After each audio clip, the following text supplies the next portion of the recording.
gente. Chuta, ahí está Alicia de cuerpo entero, ¿eh? Bien. Va a captar todo el voto masculino. No han gastado mucho cartón, ¿no? Pero guapísimo. Oye. Luego, compañeros, ¿qué hicimos en un país donde el deporte nacional era evadir impuestos? Todo el mundo evadía impuestos.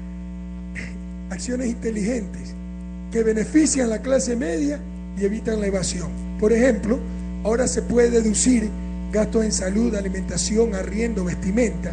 Antes iba al dentista, nadie pedía factura. No, ahora todo el mundo pide, porque se puede deducir del impuesto de la renta. Y ahora el odontólogo tiene que hacer factura, la propietaria tiene que hacer una factura por el pago del arriendo, y con eso entonces recaudamos más, sin aumentar impuestos, por el contrario, disminuyendo, porque la clase media ahora puede deducir impuestos. Y como antes el deporte nacional era la evasión, fortalecimos mucho el SRI, sobre todo los evasores saben que nosotros no somos de la gallada y que con nosotros no se juega. Y sin aumentar impuestos, otros tantos cuentos. Ya hablamos más adelante si quieren. Les puedo demostrar que hemos disminuido impuestos. ¿Se acuerdan que las telefonías, las llamadas telefónicas pagaban 15% de ICE? Ya no existe. Los empresarios pagaban 10% en las planillas eléctricas para la evasión.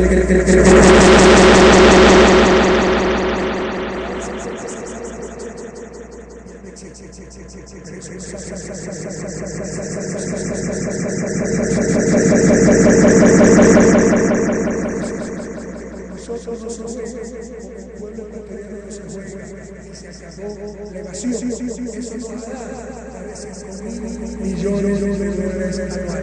No es suerte, compañeros.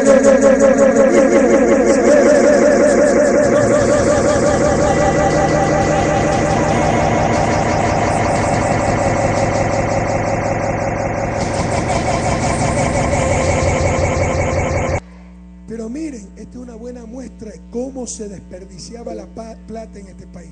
Nos tenían comido el cuento de la reserva monetaria. Soy el primer presidente economista en la historia de este país. A mí me van a venir con esos cuentos. En dolarización no se necesita reserva monetaria. La reserva monetaria es para respaldar una moneda nacional que no tenemos. Pero los burócratas del central nos tenían asustados con sube la reserva, baja la reserva. Y como los periodistas no entienden mucho, lo que hacían era repetir lo que le decía esa burocracia. En ese entonces el Banco Central autónomo, y la plata de los ministerios, del gobierno en el Banco Central, ahorro público. La plata del IES, el mayor ahorrador del país, en el Banco Central. ¿Y qué hacían estos burócratas autónomos, independientes de sus pueblos? Porque eran bien dependientes del Fondo Monetario, del Banco Mundial, donde después iban a trabajar. Mandaban esos 6.000 millones de dólares. Esto es muy importante para que vean que no es cuestión de suerte, que siempre hubo plata. Lo que no había era ganas, lo que no había era capacidad, lo que no había era corazón. Mandaban esos 6.000 millones a Miami, a Washington, a Nueva York, a Madrid, a inversiones extranjeras con muy bajo rendimiento y a países más ricos que el nuestro. Y por un lado nos pagaban 0.5% que se cogían esos burócratas del central, ni siquiera se lo daban al IES, y con eso se financiaban becas, computadoras nuevas cada año, etcétera, viajes por todo el mundo. Y por otro lado prestábamos nuestra misma plata al 7-8%. Esa era la estupidez que se vivía en el país, y hay gente que extraña esa época, dice que eso era mejor. Bueno, con la nueva constitución se acabó la autonomía del central. Como entendemos de economía, dijimos no vengan con los defensas y de reserva monetaria, pura alcahuetería, me traen acá hasta el último centavo. Con esa plata, además de ponerla a trabajar en el país, la plata del IES, abrimos el banco del afiliado, y ahora ya hay créditos quirografarios, ahora hay créditos hipotecarios. Ahora una pareja joven no tiene que esperar 30 años para ver si algún día se compra su casita, sino que del inicio puede ser un crédito al 10 y en 15 años lo paga, y del inicio tiene su casa propia. Eso siempre se pudo hacer, pero prohibido olvidar, mandaban la plata fuera del país. Y como estamos hablando de miles de millones, todavía queda plata, pero ya no para financiar a Miami, ya no para financiar a Nueva York, sino para financiar el petróleo ecuatoriano, Pañacocha, el proyecto más moderno de la historia del país hecho por este gobierno, para financiar las hidroeléctricas, para financiar el desarrollo de la patria no ha sido suerte, ha sido ganas, ha sido patriotismo, ha sido capacidad, ha sido manos limpias, compas. Nosotros somos el pueblo y lo tienes que saber. Ya tenemos presidente. Ya tenemos presidente. Hacía un frío cuando llegamos por aquí con los faros estos, hace un calor bastante fuerte en la tarima. Compañeros,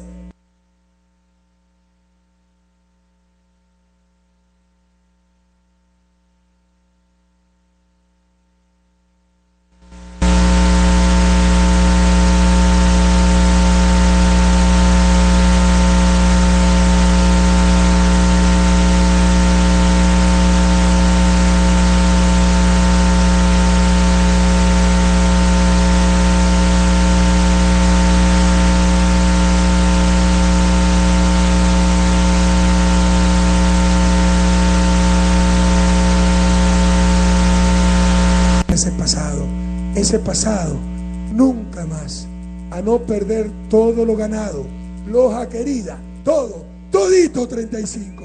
Nosotros somos el pueblo y lo tienes que saber. Ya tenemos presidente. Ya tenemos presidente.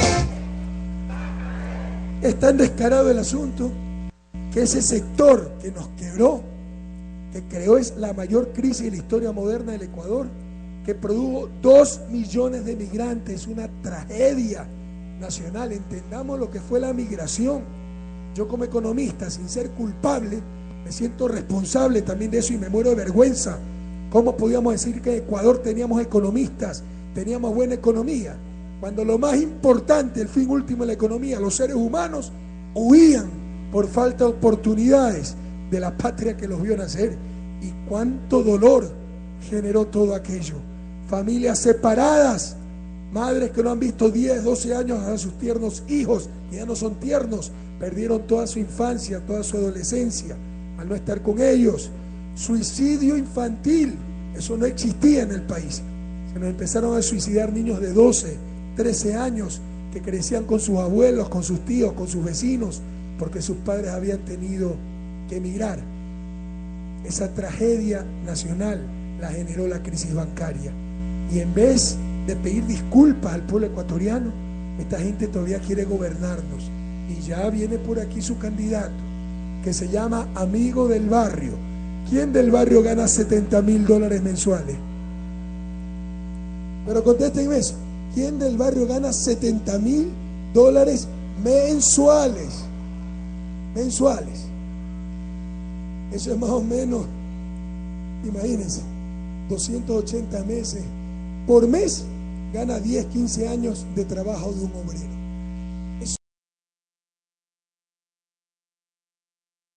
Eso es intolerable, eso es impresentable. Y nos quieren dar cátedra de política económica, de solidaridad, de buenas costumbres. Ya basta. Y nos dicen que este es un país de demasiados impuestos. Y quieren hacerle creer a los pobres que pagan demasiados impuestos. Les voy a demostrar que antes los pobres pagaban impuestos. Hoy no pagan con la revolución. Ya se olvidaron que antes los pobres, para meter a sus hijos, y la clase media también, en las escuelas públicas, les cobraban $25 por niño. ¿Se acuerdan o no? Esos eran impuestos para los pobres. Hoy, ¿cuánto se paga? Nada. Y se reciben libros, uniformes gratuitos. Antes en los hospitales tenían que comprar hasta la aspirina. No hemos podido cubrir todo, pero la gran parte de las medicinas son gratuitas. Ya no existe ese impuesto para los pobres. A no dejarse engañar. Antes se cobraba impuestos para los pobres. Con esta revolución, los pobres no nos pagan impuestos, compañeros. Nosotros somos el pueblo y lo tienes que saber. Ya tenemos presidente. Ya tenemos presidente.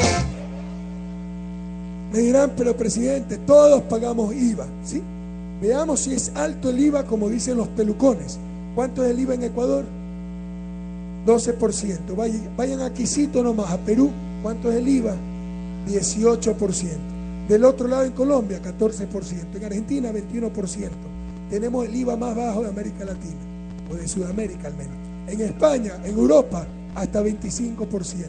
Pero además, si ustedes van a comprar el pollito, la leche, el pan, la carne, los vegetales, no paga IVA. Los alimentos no pagan IVA. Si van a comprar la Alka-Seltzer, la aspirina, el antibiótico, no pagan IVA. Las medicinas no pagan IVA. La mayor parte de los artículos de la canasta básica de consumo no pagan IVA. Tenemos un sistema muy justo. Lo que pasa es que los pelucones, como siempre, utilizando a los más pobres, quieren ahorrarse la platita a ellos. Pero con eso nos van a dejar sin carretera, sin libros, sin escuelas, sin hospitales, y no lo vamos a permitir, compañeros. Nosotros somos el pueblo y lo tienes que saber. Ya tenemos presidente. Ya tenemos presidente. Pero sí pagamos impuesto a la renta. Los pobres no pagan impuesto a la renta. Y la clase media paga un impuesto a la renta muy justo. ¿Saben desde qué ingreso anual se paga impuesto a la renta en este país? Desde $10.180. Bajen la banderita, bajen. $10.180. Si ustedes ganan hasta $10.180 anuales, no pagan impuesto a la renta. Eso significa un salario mensual de más de $800. ¿Qué pobre gana $800? Por definición no lo gana. Pero la clase media sí, presidente, ¿sí? ¿Y cómo se calcula ese impuesto? $20.000, suponiendo que un profesional muy honrado. Nosotros somos el pueblo y lo tienes que saber. Ya tenemos presidente. Tenemos a Rafael. Ya tenemos presidente. Tenemos a... mensuales, que para el caso ecuatoriano es un ingreso bastante importante. ¿Cómo se calcula el impuesto a la renta? Para que sepan, 20.000 menos los 10.180 sobre los que no se paga. ¿Sí está claro? Pues solo va a tributar no sobre 20.000, sino sobre 9.820. Y de ahí va a poder deducir educación, salud, alimentación, arriendo. Tenemos un sistema muy justo. Otra cosa es el que gana más de $800.000 anuales. Ahí sí, si le restan 10.180, no le hace ni cosquilla y tiene que pagar impuesto a la renta sobre 800.000. Y por más que deduzca alimentos, así coma como Novoa, como el panzón ese, ¿no? Por más que deduzca arriendo, por más que deduzca salud, va a quedar casi los 800.000 intactos. Que no nos engañen. Esa es la gente que se quiere ahorrar la platita, no los pobres ni la clase media. Y con eso nos van a robar las carreteras, las obras públicas, las escuelas para nuestros niños, sus libros. Y les insisto, no podemos permitirlo. Ni un paso atrás a esa gente, ni un solo voto, compañeros. Nosotros somos el pueblo y lo tienes que saber. Ya tenemos presidente. Lindo, Loja. Ya tenemos presidente. Y nos vienen acá con cara de circunstancia a decir, vamos a eliminar el impuesto a la salida de divisas. ¿Saben qué es el impuesto a la salida de divisas? Es un impuesto que los economistas llamamos estabilizador, no recaudador. No nos interesa la plata, lo que ingresa. Nos interesa proteger la dolarización de los ataques especulativos. De esta gente que saca 20 millones porque en Colombia está mejor la tasa de interés, baja en Colombia, lo vuelve a meter en Ecuador, vuelve a sacar y así quiebran la economía, más aún una economía dolarizada. Ha sido un impuesto muy exitoso. El año pasado ya salieron 1.500 millones menos que en el 2011. Lo pagan 91% empresas y bancos. Uno de los que más paga es el Citibank. A esa gente paga como 20 millones en impuestos a salida de divisas. A esa gente es que quiere ahorrarle plata. Muy sencillo, compañeros, para ahorrarnos saliva y tiempo. ¿Quién de ustedes ha pagado el impuesto a la salida de divisas? Nadie, porque no lo pagan las personas, lo pagan los bancos, las grandes empresas, los que especulan. De hecho, alguien me puede decir, sí, pero yo tengo a mi hijo estudiando en Estados Unidos, con mucho esfuerzo le mando una platita. Si mandan cada 15 días $1.000, eso es $2.000 por mes. Eso es $24.000 por año. ¿Quién puede enviar más de $24.000 por año? Pagan 0 impuesto a la salida de divisas. Les aseguro que ni me entienden lo que estoy hablando porque ni conocen ese impuesto. Con justa razón, porque no lo pagan. No es para ustedes. Pero ya vienen los caretucos a hablar en nombre de los pobres.